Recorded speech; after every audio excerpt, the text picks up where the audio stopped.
Today, we talked to a $30 million a year seller who is selling and has sold some of the most unique products I've ever heard of, including one at a $600 price point when everybody else is priced at only $40.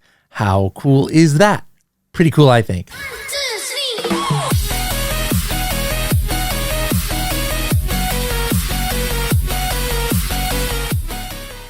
Hello, everybody, and welcome to another episode of the Serious Sellers Podcast by Helium 10. I'm your host, Bradley Sutton, and this is the show that's a completely BS-free, unscripted, and unrehearsed organic conversation about serious strategies for serious sellers of any level in the e-commerce world.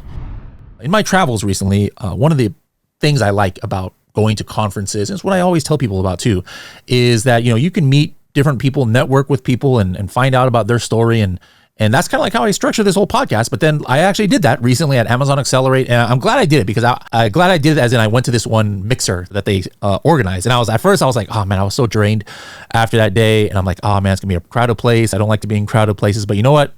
I'm going to hop on this little Lime scooter from my hotel and go over to this restaurant where the event was. And I was sitting down, talking to some people at the table. And then I met today's guest there. Joe, how's it going? I'm going good. Thanks for having me on.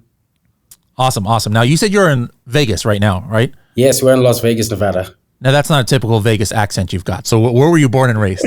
Yeah, so I was born in Zimbabwe, raised as well in Zimbabwe. Then I moved out to England, where I spent a lot of my time there doing some education and stuff. And then I got tired of the cold, being a Zimbabwe. You went to the opposite then. If you went to Vegas, I cannot imagine a more opposite than cold place. Oh yeah, 100%. I just went on to Google and I was like, okay, I want to go somewhere in America, but I need to find somewhere warm. And I think the first thing that came up on the search was Death Valley, but there was nothing over there. So the second thing was Phoenix and Las Vegas. So I eventually found myself in Las Vegas just because of the ease of doing business, ability to meet people here is really good. Now, did you go to university over in UK or in the US? Yes, I did university in the UK as well as in the US. So I got an accounting degree back in UK. And then in the US, I did was a business management degree with some entrepreneurship additionals to that. Was it like a UNLV or? No, this was in Phoenix in ASU, yeah. ASU, Sun Devil, right? Yes, Sun Devils? Oh, okay, there you see. I always test I don't know, I'm not going to ask you any kind of mascot because from England, I don't know anything about England schools, but I know most of the US schools mascots. Here, actually, I'm wearing we'll talk about this later, I'm wearing a mascot from a minor league baseball team is my hat. This is called, from nearby to Arizona, is Albuquerque Isotopes. But the reason I use this today was because this is very similar, this logo, to like our Helium 10 Adtomic logo. I know you and I were talking about Adtomic, right? That. Doesn't it look like the A from Adtomic? Yeah, it actually does. Now I see it when you mention it. So that's why I wore this on purpose. There's a method to my madness. But anyways, before we get to Adtomic, talking about Adtomic, I just want to talk about your e-commerce journey. So when you graduated from after there at ASU, did you get into e-commerce at all, or at what point did you get into the e-commerce world? So this was actually still back in England around 2017 is when I kind of got first into my e-commerce kind of journey, which was on Shopify specifically. Shopify and WordPress was where I started out. And I bought a random course of somebody online, learned all about basically advertising from like Facebook, from Instagram, from Google, sending it to this website and landing pages that we used to do. And then within being in that realm, I started hearing this FBA term being thrown around. What were you selling on Shopify in those days? Oh, so I remember we had a go at, we did these other swimsuits that we did, African style print swimsuits. And then nice. We also went on and started doing, it was like these little tape toys, sort of like double-sided type tape. Yeah, exactly. So we were doing those. It was called nano tape. So yeah, that's basically how that started. And then that's when you kind of like learned about the Amazon potential. Yeah. So I heard, obviously being in that space, I started hearing this word FBA being thrown around, the acronym. And, then I went on to Google, searched up, okay, what is FBA? And it's some sort of Amazon selling thing. Okay. And then there's FBM as well. So now I'm like, okay, there's these two terms. What is this all about? And that's basically when I started doing my research and I was like, okay, this Amazon thing seems to actually have some stuff to it. And at the time, I think the platform is not the way. It's so different now because sometimes I've got screenshots of my old dashboards and it just looks completely different. So yeah, that's how I basically then started in with Amazon. did you start selling like your own account, on Amazon, start selling your own products, or did you just start working for other companies that were selling on Amazon? Yeah. So to begin with, I was working with this other lady. She basically had soil. And the way we actually started working together was I created a website for her, put it on Shopify to sell this soil. And then she was bagging up the soil to try and get it to consumers because her business was mainly sending 1,000-pound totes to farmers. But she said, how can I get this 3-pound bag to people that are at home and want to grow some plants? And what actually this was around 20 soil on Amazon. Man, when you think you've heard it all, that is interesting. It's called Wonder Soil. It's actually one of the rivals to Miracle Grow, and I actually raised it to get the Amazon Choice badge. We were on Business Insider as one of the top growing brands on Amazon too. But basically, the cool thing about it was we tried to find a way to get this soil to consumers, and everything worked well because this was during COVID. So people were at home, people had nothing to do, and people were growing stuff at home. People were just trying to So the product hit at the right time. What year is this? This is 2020. Okay, 2020. Okay. Yeah. Oh yeah, I mean that was a good time. Yeah, during COVID, people were always really trying to make their own gardens and stuff, like grow their own vegetables and stuff like that. Okay. Yeah. This is a private label brand, or you're reselling others? Oh, so we actually have manufacturers in China that we get all that product for. We've actually gotten rid of our warehouse now. We've gone full into AWD. So we're getting. Let's talk about that a little bit later in the show too. Yeah. I haven't talked to many people who are doing that, so I'll be interested in that. Okay. Yeah. So that's for that one. And then there's another lamp company, which is pretty funny, is tanning lamps and vitamin D lamps. So we run through those on Amazon as well. Those are actually the only. There's a lamp that can give you vitamin D? It's the only lamp. Like the same like the sun? Yes. You spend 5 minutes every other day in front of it, and it'll give you. And there's studies on YouTube. People use this lamp where this lady, her name is Carnivore Doctor, on YouTube. She did a study with her lamp for 6 weeks, and her levels went from 20 something to 40 something with vitamin D. She feels healthier than ever, and it's perfect. It stopped her from having to buy vitamin D pills and that causes all those sort of things. So yeah, it's the only one. And you get tan at the same time. So now that's the difference. So there's 2 lamps. One gives you vitamin D and one gives you a tan, because there are some people that don't want the tanning effect. So that's what it is. So it's now. What if you put this tanning lamp over your miracle magic soil? What kind are you going to create some like hybrid plant? Oh my God, you sell the most interesting things. All right, you said there's a third account too. Yeah, so it's basically the third account is also in lighting, but this one is seasonal depression lamps, where basically you look at it. So it's that one is its own brand. Did you say depression? Yes. Depression lamp. Like as in I'm very depressed and I'm sad, like that word depression? Yeah, depression. You're sad. You look. What does that have to do with a lamp? So you look at this lamp for 30 minutes and you become happy. I know it sounds stupid. But that one doesn't give you vitamin D. That one doesn't give you vitamin D, no. Nor a tan. No, a tan, yeah. You see, hey, there's a product idea. You got to combine all 3, and then, oh my goodness, you'd have the most amazing product. That'll be powerful. We've had people that have requested, do you have one that does both or this? But because of FDA regulations, we've had to separate a lot of the things. Is this 3 separate companies that you're like, or is it like the same group of people who's all owning all 3 of these? So 2 of the companies is one group of people, and the other one is one person. Yeah. And then what do you do in these? So I run just the Amazon account. So running the ads, running the listing optimization, making sure the account is obviously hitting the sales numbers, everything that just literally goes through Amazon, and inventory, everything. What's the overall projected sales for all 3 combined on Amazon? So for all 3 combined, we're looking at 28. We're on pace to do 28 million this year on all 3. Will that be your biggest year yet? Yeah, this would be our biggest year yet. We've seen record numbers in previous months. Like this past quarter, we'd had record sales as well. I know we had our biggest. We had 2 days in September where we had 100K sales days, which was the first time we've done that. We also had our highest sales days in the past 2 years.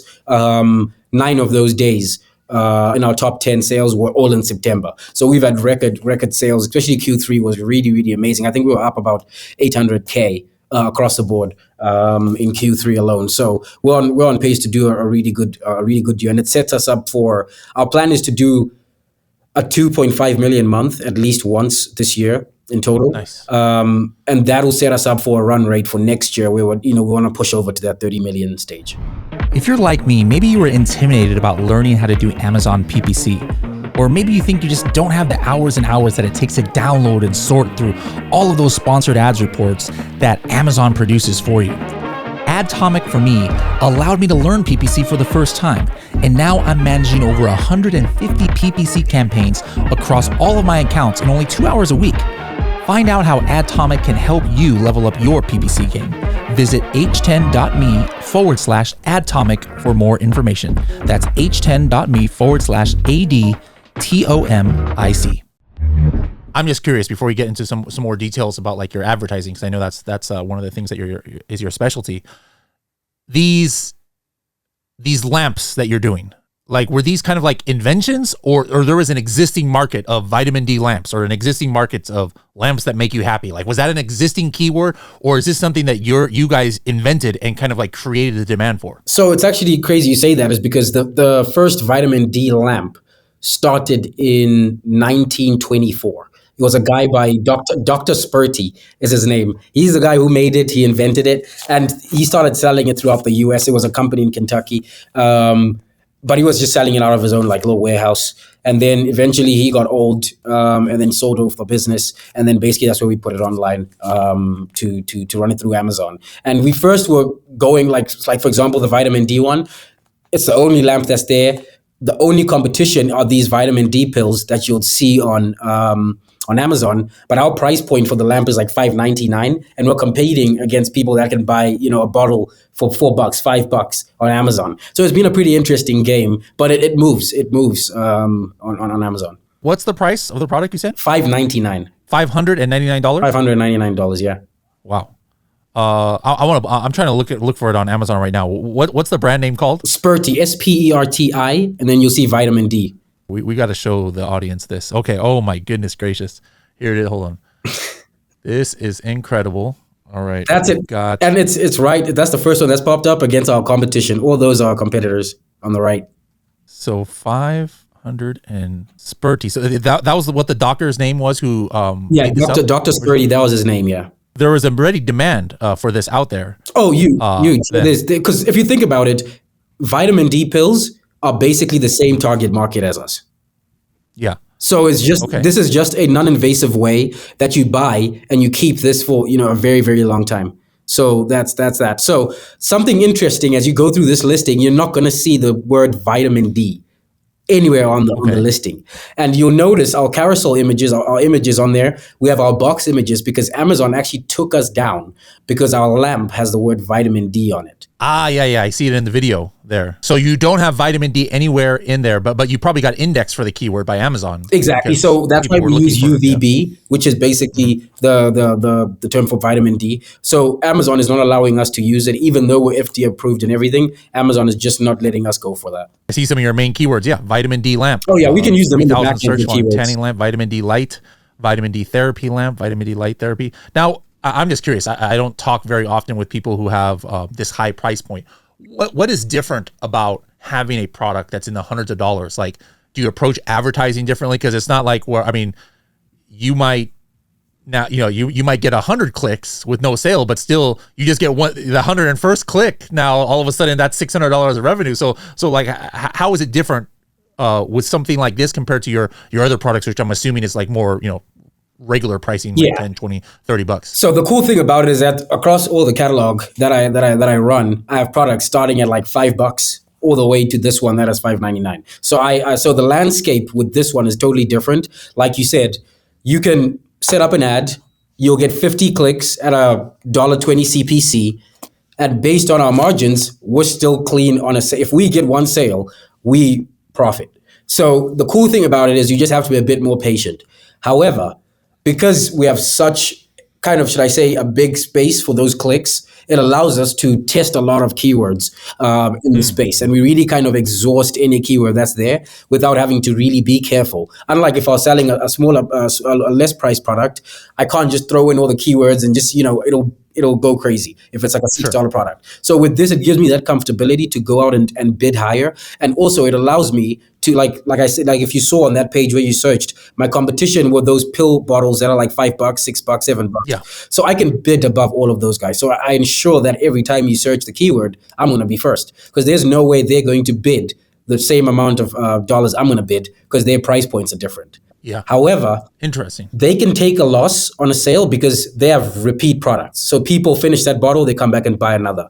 With ours, that person buys a lamp and is Yeah. So we obviously have to gauge it to a point whereby, okay, this is our ACoS target, and at this ACoS target, we're profitable. So that's now how more I manage that one. It's more ACoS targeting, but I'm basically trying to make sure I stand out for every single eyeball that's there, because I have the room. So this is interesting, because there, regardless of the price point, there are similar kind of scenarios where it would be like this, like the probably actual keywords of how somebody who's searching for this exact thing is probably very limited. Vitamin D lamp, or lamp for tanning, for your other product, or it's not like, oh, there's 5,000 ways that are going to come up in Cerebro to search for this one thing. It's kind of like that way with coffin shelf. If you're looking exactly for a coffin shelf, that's pretty much it. That's it. Yeah. Coffin shelf, or shelf shaped like a coffin. Like, there's very limited number of words. The other keywords I get sales from is more like the gothic decor or spooky things. So how are you doing your keyword research, like using Helium 10 or Amazon for? You mentioned you do a lot of testing for targets. So it's like, where are you coming up with these keywords to test to see if any of them stick? So it's more like you said, I run Cerebro on a lot of those vitamin D bottle and pills. And basically a lot of so like I've said, I've exhausted the keyword vitamin D, and the more you get long tail with this product, the less traffic you have. For some of the products, you can get long tail with a bunch of keywords and you still have traffic. Like, for example, if it's like a Ziploc bag, I can put Ziploc bag for Legos, Ziploc bag for sandwiches, Ziploc bag for this. The list is endless, and you have traffic. With this, not many people even know this lamp exists. So what I've actually done is sometimes I go and target competitor company names and key names. So if it's like some company that sells a bottle of vitamin D lamps or vitamin D pills, I'll actually target their brand, because when I look at their keyword, it's people that are repeat purchasers, so it always has traffic. But because I can bid high on their own company name, I'm going to show up first, and I have the room with my price point to show up consistently. And eventually, if you're somebody that is very hooked on buying these products for vitamin D pills, you're going to see my product and think, okay, what is this? Because it's coming up. I've seen it so many times when I come and buy this product that when you read about our process, you then be like, okay, so this is something that actually can benefit me and can work as an alternative for ingested pills and all the other disadvantages that come with that. So that's basically how I find other keywords and start going for those. Price game is something nobody ever wants to play, and you're not playing at all. You're doing the opposite. On some of these keywords, I do see some like people ranking for like vitamin D lamp, but they're just like, $20 products, and they're selling thousands of units.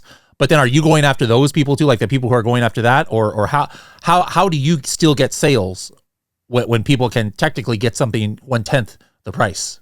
You just got to like make sure that they know the value of that yours is different. Yeah. So that's where we have to communicate that through the listing. And it's because a lot of those $20 lamps that you're seeing there, those are not actually vitamin D lamps. Those are seasonal depression lamps. So if you're looking at, can you see that Alaska Northern Lights big box on the right where your mouse is? Yes. That's one of the lamps that I sell. That's for seasonal depression. That's also okay. I was about to click on that, but no, I'm not going to click on the sponsored ad and charge you $3 right there. So good thing I didn't. But then if you look at to the left, you've got that product that's $19. Those are actually seasonal depression lamps. So they don't give off vitamin D. So somebody would purchase that, and then they'll realize that doesn't give you vitamin D. So they'll probably return it and then come back to ours. But if they're looking for seasonal depression, those would be those ones. Yeah, this is just an interesting niche, for this is kind of fascinating, to me. So then overall, how, at almost $30 million, what are you spending per month? Or what are you paying Amazon for advertising per month? Monthly right now, we're spending total across the board with about $120K a month on advertising budget. Advertising. And then like what's your tacos then at kind of, is it different per account? Like, are you looking at your tacos? Yeah. So the lamp tacos are like, I think close to 2%. Wow. And then, because that ACoS is really low. However, with the one that's got the majority of the products, our tacos right now, we are sitting at a 5.38. That's what we just closed out at. Okay. Annually. Nice low number. Our ACoS is at 15 point, I think it was 15.5 is what we ended on. In September. We brought that down from a 20 ACoS down to a 15. Our goal was to bring it down to 10, but obviously we've done about 50% of that target now, which is hard. If you're spending, over 100K to bring down ACoS by 5% is really, really difficult. So that's where we are. Are you using Adtomic for all of this spend, all of this $120,000 spend? We've launched, so with Adtomic, we've put in some rules for some SKUs and we're watching that. And I actually had a call with Travis, like I said before, to try and we've got different rules for different products, and we're trying to see how we can build out those rules in Adtomic using like rules that you were just using manually, exactly. like downloading search term reports. And what are some of the rules? So tell me how you run your PPC. So most of my rules would come into the shipping product one, where basically first rule is identifying the product pricing. So if it's a bag, let's say Ziploc bag, right? We've got a Ziploc bag, a 4x6 size. We have different variations. So we have 100 pack, 500 pack, 1,000 pack. The 100 pack could cost maybe $19, 500 pack, $50, other one $99. So based on those, we make rules where if it's the $19 one, we want to start our bids at 40 cents or something like that, somewhere it makes sense. But then if it's for the 1,000 pack one, we can start off our bidding at $2, $3.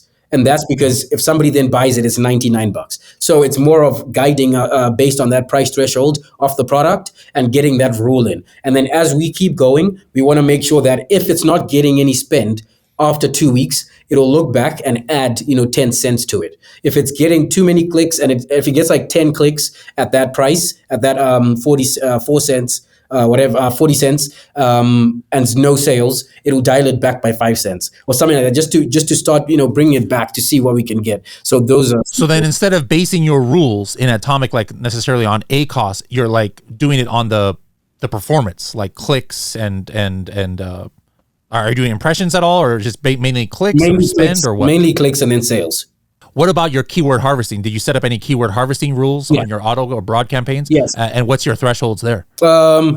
So we do have our keyword harvesting set up, and we usually just go in when it shows us, then we'll add and accept whatever we want to. Others we don't, and we basically just throw them in. So we have one that right now has some rules, and what we've been working with, the one that keeps the ACoS threshold in different margins. That's been looking good. So we've actually decided that when we've got launch ASINs, because we're planning to launch another 42 products, I think it was soon, is put those into the ACoS threshold, get those spending. Then once we've gotten some traction with those, we start messing with the bids ourselves, because we look at these in different silos as well in terms of market share. So if it's like tapes, we might not be the biggest player in tapes, so we can't really go out there and command the market. But if it's like Ziploc bags, cello bags, we have tons of market share. Our brand is known. People, the moment you see our packaging on our default listings, it's us. So we bid higher on those ones to really just take up and kill anybody that's coming in. And we're happy to take up that high bid, because people repeat purchase on those ones. So we can lose money on the first sale because we can look at the lifetime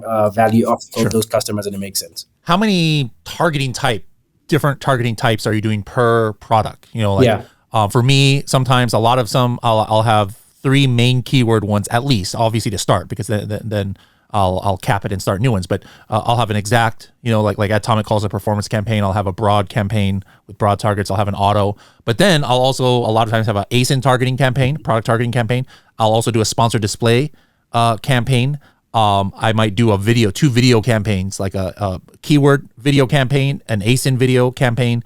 And then maybe if I have 3 products in a certain brand, I might have a sponsored brand that's feeding a few of those. Like, are you doing all of those, or you're just keeping it to the basic keyword targeting campaigns? What do you guys do? So for every ASIN, we basically have 5 different ads, and it starts off with broad, which is obviously our broad keywords, and then we'll go to exact keywords, where basically we don't start off by putting keywords in the exact. We let get it from Helium and Adtomic, and then we put those in based on what it's telling us. And then we've got auto testing. So we it's called an auto cam, just normal auto campaign, which is obviously we let that run in the auto category. Then ASIN testing, where basically we're running targeting that specific category of that product.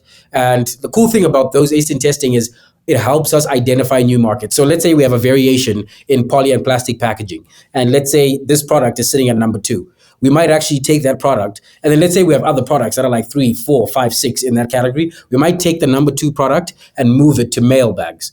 It'll drop the BSR because of its historical performance and its ability to perform. We might actually start testing a different category just to gain more market share in a different category because we know we've kind of succeeded in that one. So that's more for ASIN testing. Then we have ASIN targeting, where we actually we use our Cerebro to get competitors, Black Box to get competitors. Then we obviously target those competitors depending on how many reviews they have. So if it's somebody that's got anything less than four stars, where they're targeting you, because most of our products are sitting within the 4.5 to 4.89 range. So anybody below 4 stars, we're targeting you. And then we also use what's it called? Then those are basically the 5 that we do per ASIN. And then we have started testing some display campaigns.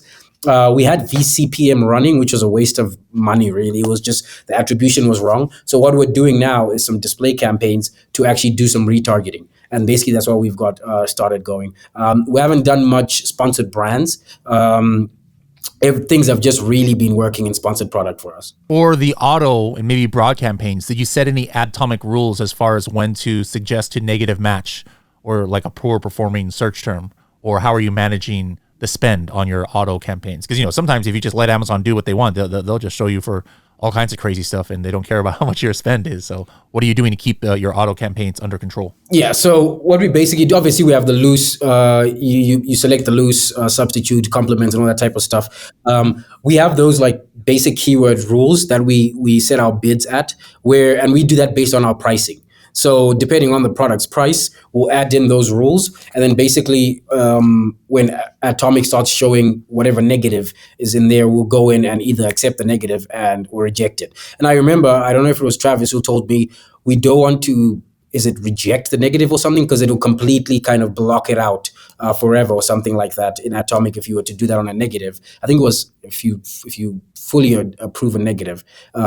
So we kind of just watch it and see if it's really a negative, and then we test it out. But that's how we kind of do it. So we haven't really put much rules on that side. It's more depending on the price of the product. And then you said for like keyword harvesting, like if an auto finds something, like, is it just one for you? And then hey, I'll go ahead and move it to one of my manual campaigns? Or do you want to see like 2 or 3 orders of some new keyword before you put it to your exact campaigns? Or what's your threshold there? Yeah, usually we try and get up to about five orders. Because that we've had keywords where you might get an order or 2, and then it just starts burning money after that. So we let whatever's winning win. And then if something shows promise and, you know, it comes up with like 5 orders, that'll be cool. And then we'll add it back in. And the cool thing about it is, if it was obviously like the lamps, 5 orders is a bit too many for a keyword. But if it's the Ziploc bags, we know we can easily get those 5 orders, and it justifies because, you know, the traffic on those is way more than the people that are looking for the lamps. So it just depends on the product as well. What brought you from, I forgot what you said, like from 20 to 15 ACoS? Like what specific strategies do you think, like, was it something different you were doing? Or you just changed the rules, or what can you attribute that lowering of ACoS to? Okay, yeah. So basically, we started a KPI where we looked at the number of ACoS campaigns that are above 100% in our account, because I think we have about 4,000 something campaigns running. So basically, when we sorted that out, we would start off with like, let's say 40. And then of those 40, that's our priority for the month. And basically, we'd look at what the ad type is. Would look at where the impression share is going. Is it top of search? Is it product key? Is it product pages, or is it in the categories? And then basically, sometimes we would notice that, let's say if it's product search for this specific ad is showing a way better ACoS, but it's not getting as much spend and impressions as this one.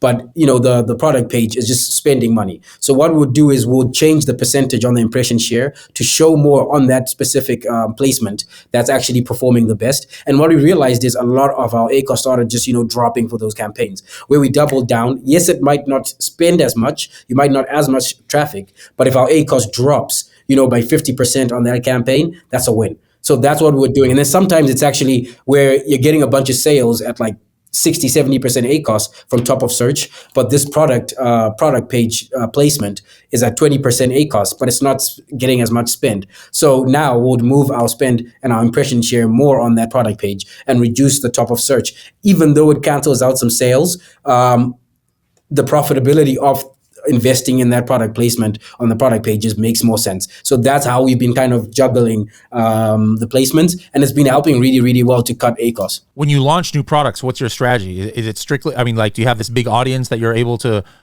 promote to, and then they send a lot of traffic that way, or is it 100% with PPC that you're launching products? What's your strategy like? So 100% with PPC. We have been talking about, starting to get an email list together. But as you know, with Amazon, you don't get that information of your customers. So it's very difficult. If we had like a website, then maybe we could leverage that side of it. But like I said, 100% of our sales is Amazon, and unfortunately, we don't have the customer data. So what we usually do is set up our PPC. Sometimes, depending on the market or the product, what we'll use are the deals, if it's promotions. And sometimes we've actually, how you can now put the strike-through pricing. So sometimes when we launch a new product, we launch about a few bucks higher than we're actually planning to sell. And that's because we just want to get the featured offer pricing going.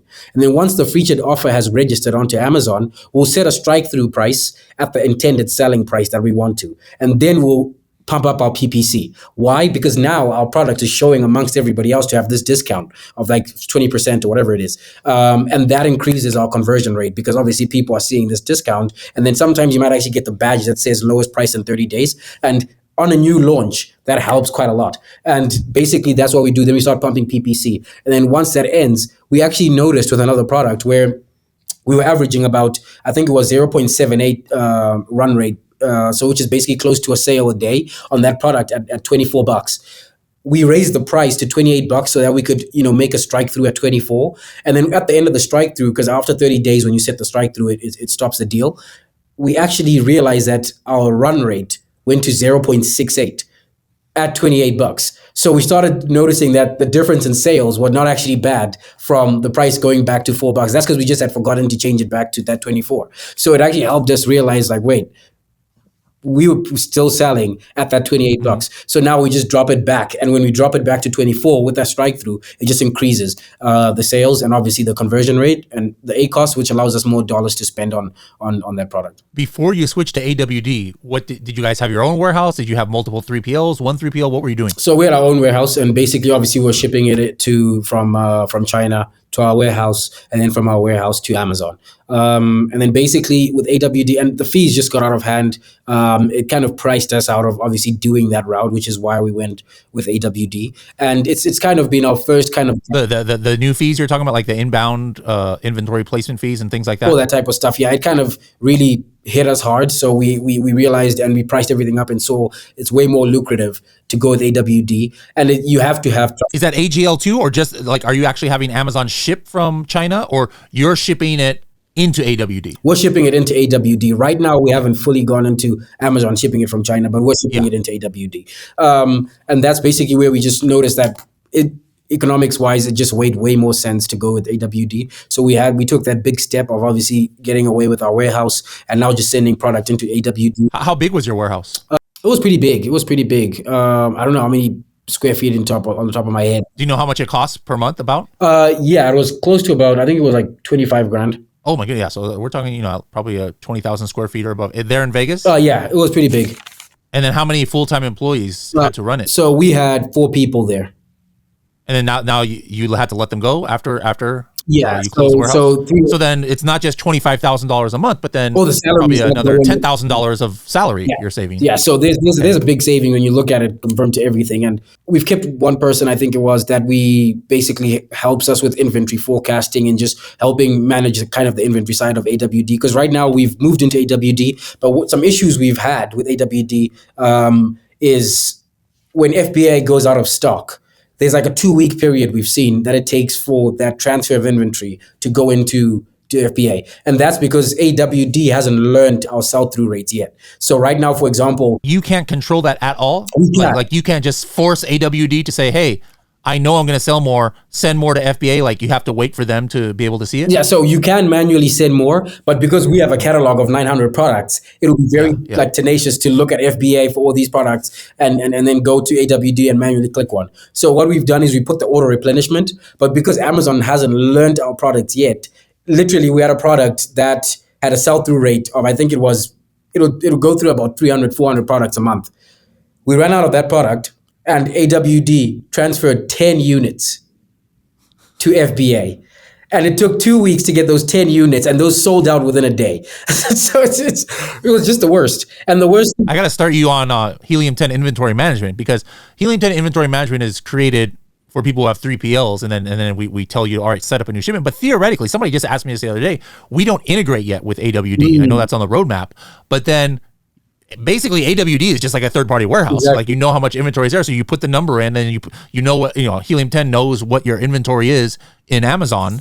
And then so we would just tell you the same way, hey, it's time to trigger, so I know you said before, like, hey, yeah, you might not have time to be checking 800, but that's the whole point of inventory management, right, where you just set your thresholds, and then we'll just send you a notification, hey, you better send 500 units in from your warehouse. And so yeah, we'll get you started on that. Please, that would be a lifesaver, because this is how it's impacting my ads now. So back in the day, if you run out of stock on FBA, your listing is not showing anymore, your ads are not delivering. However, with AWD, if you've got stock, what it's done now is it changes our seller delivery date. So we realize that with this duct tape. And your conversion like tanks, right? Because it says like, delivery in 3 weeks or something crazy like that. So this duct tape product had delivery in 2 months. I'm not waiting 2 months to get duct tape. So instead of the listing going dead, it still shows available, but then 2 months. So people are clicking on this sponsored ads, and they're like, I'm not waiting 2 months to get a duct tape. I'm going to the alternative person, which is obviously a competitor. So our ad just hitting, no sales. And you're like, what's going on? And then now when you look at it and it's a fine detail, delivers in 2 months, you're like, so now we've had to, and the crazy thing about when you've got 4,000 ads, because you've got 5 ads askew, you can't go and manually turn all those off and then wait until it comes back in stock to turn it back on. So that's been a nightmare as well now. Interesting. Okay, so yeah, it looks like AWD, like overall pretty decent. You save all those fees, probably thousands and thousands of dollars of fees. You're saving tens of thousands of dollars in warehouse. But on the flip side, you almost have to, if you're not using Helium 10 for inventory management, you almost have to like hire another full-time employee just to manage that, depending on how many SKUs you have, or else you're going to lose too much money. It's not just the lost sales, but it's advertising, like you said. Very good point.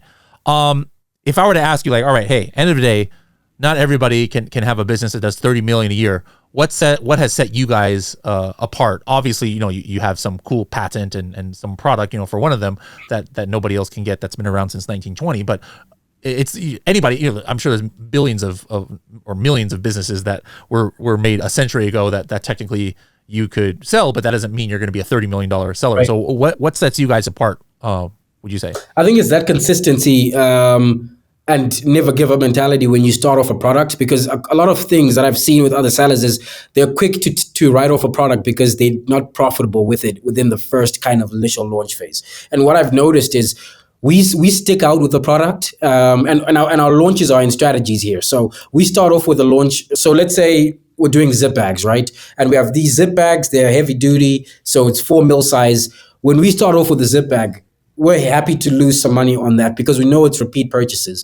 So we now have to calculate and understand, okay, this is the frequency of those sales. This is what we expect to come in. What sizes are winning? And basically having the consistency to keep pushing, even though it might not be profitable to start. Eventually, when you start getting those repeat sales, you'll see the profitability come in.